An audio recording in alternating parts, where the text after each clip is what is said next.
tu as regardé la vidéo juste avant, tu comprendras qu'ici, je vais parler de recrutement et de marque employeur. Au niveau du recrutement, ce ne sera pas uniquement recrutement pour donner des conseils, non. Je vais parler de vraiment de mon vécu parce que j'ai vu des choses, je ne pensais pas tomber dessus et j'ai vu tout, je pense que j'ai vu tout ce qu'on pouvait voir en termes de recrutement. Et au niveau du recrutement, je vais parler côté candidat et côté professionnel parce que, comme je disais, en 2025, il y a encore des choses que je vois qui ne devraient même plus exister. Et ensuite, je vais parler de tout ce qui est marque employeur. Marque employeur, qu'est-ce que c'est? Pourquoi c'est important? Pourquoi il faut y aller? Parce que recruter en 2010, ce n'est pas du tout la même chose que recruter aujourd'hui. On est d'accord. Et si tu es une entreprise et que tu regardes cette vidéo, et si le mot, enfin la phrase, enfin la thématique d'expérience candidat ne te parle pas, c'est qu'il faut que tu regardes mes vidéos. Tu vas en avoir besoin. Voilà. Donc, on va aller sur la thématique du recrutement. Et je suis désolée les gars, mais ça va être pour les candidats la première vidéo. Parce que j'ai encore eu un exemple ce matin et je me suis dit, ce n'est pas possible en 2025, avec tout ce qu'il y a sur Internet, de faire ça. C'est vraiment pas possible. It's not possible. No. Donc, au niveau des erreurs que les candidats font très souvent au niveau du recrutement, je vais vulgariser en parlant qu'il y a 5 familles d'erreurs dans sa globalité. Mais je vais parler de la première erreur, la toute base. Et c'est de ne pas se préparer. Ouais, parce qu'aujourd'hui encore, les gens viennent en entretien sans être préparés. Donc, pourquoi est-ce qu'il faut se préparer en entretien? Parce que de un, ça va montrer ton intérêt pour le poste, pour l'entreprise. Ça va montrer que tu sais où est-ce que tu vas mettre tes pieds et tu sais où est-ce que tu vas aller. Et au-delà de ça, ça va te permettre de ne pas te faire avoir par les gens qui vont te sortir des, comment on appelle ça déjà, des belles paroles pour te séduire en entretien parce qu'ils ont absolument besoin de main-d'œuvre. Voilà. Donc, on va aborder le volet se préparer en entretien. C'est parti. Donc, sur cette première thématique de CV, on va parler de, s'il vous plaît, par pitié, faites des CV adaptés. Moi, j'ai quelque chose dans l'œil. Faites des CV adaptés. Parce que il n'y a rien de pire que, par exemple, vous imaginez, vous commandez, je vais dire n'importe quoi, vous commandez un Samsung et on vous donne un BlackBerry. Vous voyez, enfin voilà, il faut que vous fassiez des CV adaptés. Quand je dis CV adaptés, c'est par exemple, on est dans la créa, un poste de chargé de com pour faire un CV adapté à la communication. Quand on dit communication, ça veut dire qu'il y a un esprit créatif qui doit y avoir, doit se ressentir dans le CV. Ensuite, lorsque vous envoyez un CV, c'est soit vous ne mettez pas de titre, honnêtement, mais mettez un titre si vous en mettez un en lien avec le poste. Par pitié. Quand vous cherchez, je vais dire n'importe quoi, un poste d'assistante administrative, ne mettez pas un CD de vendeuse. Voyons, s'il vous plaît. Il faut faire attention à ça. Un CV adapté au poste. Et aussi, parce que ça, j'y ai droit tous les jours, un CV. Je pense que je suis en train de dire CV je ne sais combien de fois. Mais bon, je vais le redire parce qu'il faut que ça rentre. Un CV qui soit, comment dire, alors il y a différents types de CV. J'ai eu droit au CV où c'est illisible, on ne comprend pas, ou les CV faits à la main. Ça, il faut arrêter. Moi, je reçois ça, honnêtement, je ne regarde même pas. Enfin, voilà. CV à la main, next. CV où c'est pas structuré, où c'est pas organisé correctement, next. CV bourré de fautes d'orthographe, next. Parce que dans certains métiers, l'orthographe important. Voilà, il faut dire. On va pas non plus demander à ce que ce soit une prose, mais attendez, déjà sachez écrire le poste que vous visez. Parce que moi j'ai déjà eu des CV où il y avait une faute d'orthographe dans le poste visé en fait. Donc là pour moi, on est grave. Ok? Ensuite, quand je dis faire un CV adapté, ça va être aussi, comment dire, vraiment adapté à la profession, enfin tout le monde le sait, Un comptable ne va pas faire un même CV qu'un chargé de communication ou qu'un RH. Il y a des colorimétries, tout ça. Bon, après ça, c'est peut-être trop complexe, ça c'est trop aller dans les détails. Si jamais vous souhaitez que je fasse quelque chose de précis là-dessus, il n'y a pas de souci. Je vais le faire ou bien faire des vidéos avec des en interaction. Il n'y a pas de souci. Je fais ça pour aider. Donc, CV adapté. Et s'il vous plaît, relisez votre CV ou faites-le relire par une personne. Parce que sachez qu'un CV, ça évolue avec le temps. Le CV que vous faites aujourd'hui n'est pas le même CV que vous allez présenter dans 6 mois. Donc ça, c'est la première base, le CV. Ensuite, la lettre de motivation. Oh là là là là là là là là là là. La lettre de motivation, comment vous dire? La lettre de motivation, c'est quelque chose, je vais être transparente avec vous, des fois je la regarde pas. Selon le poste, je vais plus ou moins regarder la lettre de motivation parce que ça me permet d'avoir des informations sur le candidat, permet de savoir ce qu'il recherche dans le poste, permettre de savoir sa disponibilité parce qu'il y en a certains qui mettent leur disponibilité.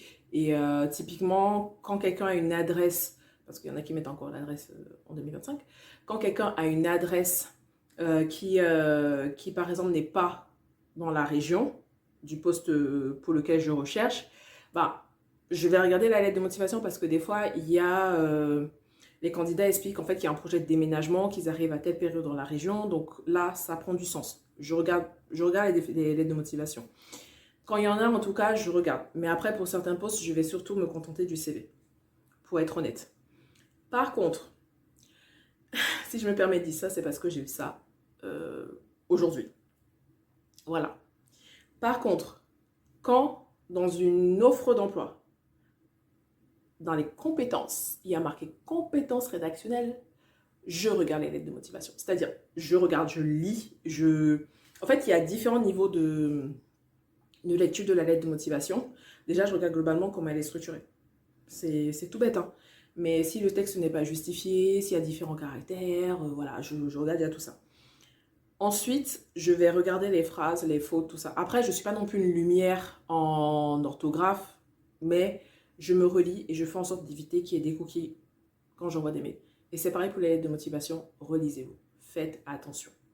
Donc, au niveau des lettres de motivation, là, je vais vous parler de, de ce que j'ai eu à voir le plus souvent. Et par pitié, s'il vous plaît, arrêtez ça, parce que ça montre votre manque de sérieux. S'il vous plaît, arrêtez. Ok, merci. Alors, pour ce troisième volet, je crois que oui, c'est bien troisième volet, on va parler de la préparation. Quand on dit préparation, c'est voilà, vous avez l'entretien, vous arrivez en entretien. S'il vous plaît, les gars, renseignez-vous. Renseignez-vous sur la structure, renseignez-vous sur le lieu, enfin, renseignez-vous. Parce que honnêtement, d'un côté, enfin, non seulement ça va montrer en fait que vous savez où vous mettez les pieds, vous savez où vous allez, comment dire, vous savez pourquoi vous avez candidaté. Et ça, pour le recruteur, mais c'est priceless, les gars. C'est waouh, c'est bien. Après, on ne veut pas forcément que vous nous disiez, enfin, le PDG, de la création, tout ça, machin, c'est des rachats, tout ça. Non, non. Le cœur de métier. Rien que ça. Juste le cœur de métier. Si vous êtes en mesure, en entretien, de résumer le cœur de métier de la structure pour laquelle vous postulez, vous gagnez des points. Ensuite, lorsque vous arrivez en entretien et que surtout il y a une chose qu'il ne faut pas faire, parce que les recruteurs ont conscience que des fois vous envoyez peut-être une cinquantaine de CV. Vous envoyez une cinquantaine de CV, ok, il n'y a pas de souci. Moi-même j'étais en recherche d'emploi à un moment donné. Mais quand vous arrivez en entretien, surtout si vous ne savez pas, soyez honnête, dites-le. Ne parlez pas d'une autre structure. Parce qu'il n'y a rien de pire que ceux qui disent « Ah, mais vous faites ça ?»« Ah non, c'est pas nous, non. »« Ah, peut-être que c'est vous ?»« Ah non. » Et puis là, en fait, vous vous décidez à dire « Ah, excusez-moi, j'ai envoyé beaucoup de candidatures, je ne sais pas. » Non, les gars. Franchement, non, vous ne pouvez pas faire ça.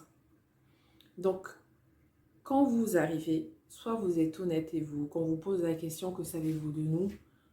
Voilà. Ça arrive. Après, il y a d'autres choses aussi dont j'en parlerai plus tard. C'est la manière dont vous vous exprimez, tout ça. Enfin bref, la posture. Voilà. C'est très, très, très important. Ensuite, il y a une autre chose, c'est que là, je vais parler de quelque chose que moi, j'ai vécu en tant que recruteur. Je crois que c'était en 2016-2017, j'étais responsable de magasin, donc je faisais un entretien pour un poste de gestionnaire de stock. Il faut savoir que la personne qui a été recrutée, c'est un ami qui me l'avait conseillé. C'était quelqu'un qui était déscolarisé, qui cherchait à s'en sortir, qui était en difficulté d'insertion. Je l'ai pris en entretien. Le mec, il est venu en avance. Là où des personnes qui n'ont pas la même situation sont capables de venir avec 10 minutes de retard. Sans prévenir, en plus. Donc, il est venu en avance. Je lui ai posé la question, qu'est-ce que tu sais de ce qu'on fait, des produits qu'on vend? Il ne savait pas. Et j'ai dit, ok, mais dans ce cas, dis-moi pourquoi est-ce que je devrais te prendre dans l'équipe, sachant que j'ai d'autres candidatures. Et en fait, le mec, il m'a clairement dit qu'il voulait s'en sortir. Il m'a raconté son histoire. Il m'a dit que là, c'est bon, c'est un bâton, il va y arriver. Et je lui ai donné sa chance. Il a été honnête. Parce qu'il ne faut pas oublier que les recruteurs, c'est des humains que vous avez derrière. Ce n'est pas non plus des machines, des robots. Vous avez encore la chance pour l'instant, c'est pas encore des machines. C'est des humains que vous avez derrière. Donc, il faut prendre ça en compte, en fait. C'est très important, même pour vous. J'ai un autre cas. Parce que je m'occupais du recrutement des apprentis. Je crois que c'était il y a 2 ans, il me semble. Pour un apprentissage d'1 an. Sur le papier, la fille, elle était... Enfin, c'était pas la meilleure des candidates. Honnêtement, si on m'avait donné son CV, je ne l'aurais pas prise. Mais par contre, ce qu'elle a fait, c'est qu'elle a insisté pour venir dans mon bureau. Elle a déposé le CV. Et moi, en fait, ce que j'aime bien faire, c'est que quand je reçois un CV en direct, déjà, j'échange un peu avec la personne pour voir un peu sa personnalité, comment elle est. Est-ce que c'est quelqu'un avec qui, voilà, ça pourrait le faire, en fait, par rapport à nos valeurs, etc. Et il s'est avéré, en fait, qu'elle m'a fait un exposé de même pas... Quand je lui ai posé la question, pourquoi est-ce que vous voulez postuler chez nous? Là, ce qu'elle m'a sorti, l'expression de son visage, les rictus qu'elle avait, l'intonation, il y avait tout qui était elle.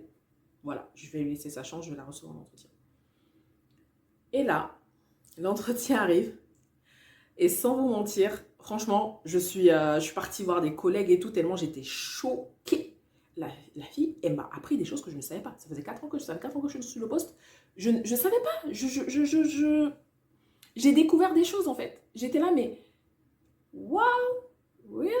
On fait ça? Je ne savais même pas. Et au final... Quand elle m'a, en fait, je sais pas comment dire, elle m'a tellement étonnée. Et j'étais waouh. Je vais pas dire subjuguée non plus, mais j'étais, ouais, et ça, franchement, les gars, c'est priceless. Quand vous avez un candidat qui arrive et qui vous apprend des choses sur la structure où vous travaillez, sachez que le candidat, il est au taquet, là. Il est au taquet. Il est carré, il est structuré dans sa tête. Il sait où il va, il sait ce qu'il veut, il sait ce qu'il ne veut pas. C'est clair, net et précis. Et vous savez quoi? Elle a fait son apprentissage et aujourd'hui, elle travaille chez nous.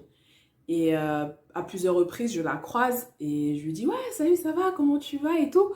Parce qu'on se tutoie. Et voilà, enfin, moi, personnellement, je sais que je fais ce métier-là. Je ne fais pas ce métier-là pour la gloire ou quoi que ce soit. Je fais ce métier parce que j'aime le relationnel, j'aime échanger, j'aime discuter, j'aime accompagner et j'aime, comment dire, j'aime contribuer en fait à la réussite des gens.